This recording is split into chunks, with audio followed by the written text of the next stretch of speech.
Video blog 2-1, take 35, action. My first video blog will have me discussing the social construction of bloodletting. The practice of bloodletting has been depicted and performed by priests and barbers as far back as 3,000 years ago in ancient Egypt, and has continued as Greek, Roman, Arab, and Asian cultures came to and fell from power. It even remained common practice throughout Europe during the Middle Ages and Renaissance.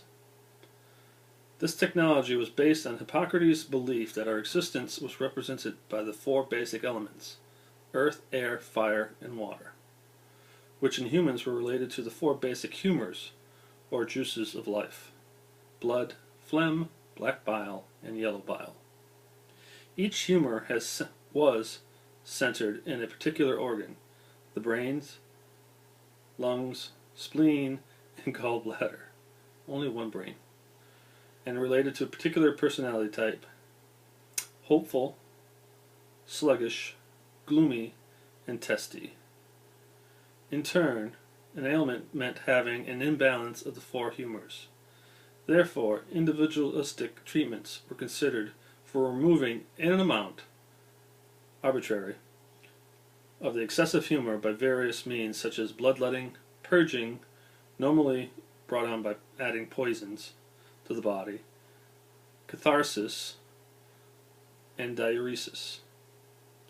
Cultures believed that the quantity of humors in the body could not be replenished, and medically believed that the loss of these fluids was a form of death. It has also been suggested that the four humors were based upon the observation of blood clotting in a transparent medium, known today as the ESR test, or erythrocyte sedimentation rate test. When blood is drawn in a glass container and left undisturbed for approximately an hour, it will solidify and sediments will form at different levels. Normally, a dark clot forms at the bottom, representing the black bile. Above this clot is a layer of red blood cells. Above this layer is a white layer of white blood cells, representing the phlegm, now called the buffy coat. The top layer is a clear yellow serum, representative of the bile, yellow bile. The humor theory dominated medical practice, and the theory of humoral types made periodic appearances in everyday life, in the forms of dramas, books, and even daily dietary meals. Bram Stoker's Dracula, Taming of the Shrew referenced somebody serving the wrong type of meat for the wrong type of person. Various features like that. This concept of balance and health, a key feature in the moralistic theory, is still prevalent in our modern culture. Even our dietary guidelines set forth by the USDA recommends finding a balance between food and physical activity.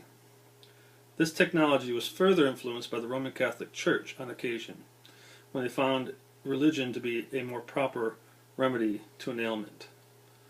Pope Alexander III, in 1163, forbade the clergy to draw blood or act as physicians and surgeons, because it was contrary to Christian doctrine for ministers of God to draw blood from the human host.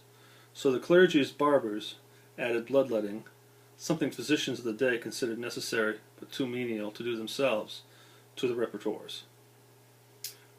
Known now as barber surgeons, they also took on such tasks as pulling teeth, setting bones, and treating wounds for the lower classes. Ambrose Père, a 16th century Frenchman, is considered one of the fathers of surgery and modern forensic pathology, and a pioneer in surgical techniques and battlefield management medicine, especially in the treatment of wounds. He was also an anatomist and invented several surgical instruments. As the profession of surgeon emerged, surgeons and barbers competed for customers. To end the conflict, Parliament passed and King Henry VIII approved the Act of 1540, which united both barbers and surgeons into one company. Subsequent legislation later on would pass and further require barbers and surgeons to specialize and distinguish between the two groups by either having a red and white pole or a blue and white pole representative of the barber to delineate the difference between the two.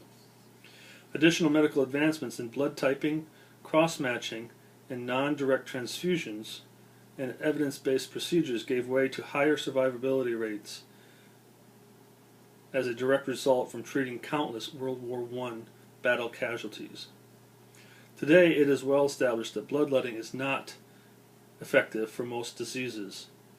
Indeed, it is mostly harmful since it can weaken the patient and facilitate infections. Bloodletting is used today in the treatment of a few diseases, including hemochromatosis, iron loading of the blood, and polycythemia, increased red blood counts. However, these rare diseases were unknown and not diagnosable before modern medicine came along. The use of medical leeches has also made a comeback since the advent of microsurgeries, liposuction, elective surgeries, which can allow the pooling of blood to occur or tissue decay will occur. The only drawbacks have been secondary infections brought on by the leech itself, or that the leech will not attach where it is required. A recent mechanical leech has been prototyped at various universities in the United States. It has proven it can penetrate a deeper level under the skin, tapping into larger blood vessels and treating a larger area of tissue in less time. As I've stated, there are many culturalistic and social benefits from bloodletting. But with modern medicine and the advent of blood donating and transfusions, it's a thing of the past. In future blogs, I will proceed on to blood transfusions, donating, the differences between medical institutions doing blood drawings versus the Red Cross of the American Red Cross, Canadian Red Cross, and commercial blood banks here in the U.S. and in Europe. More to follow. Thank you.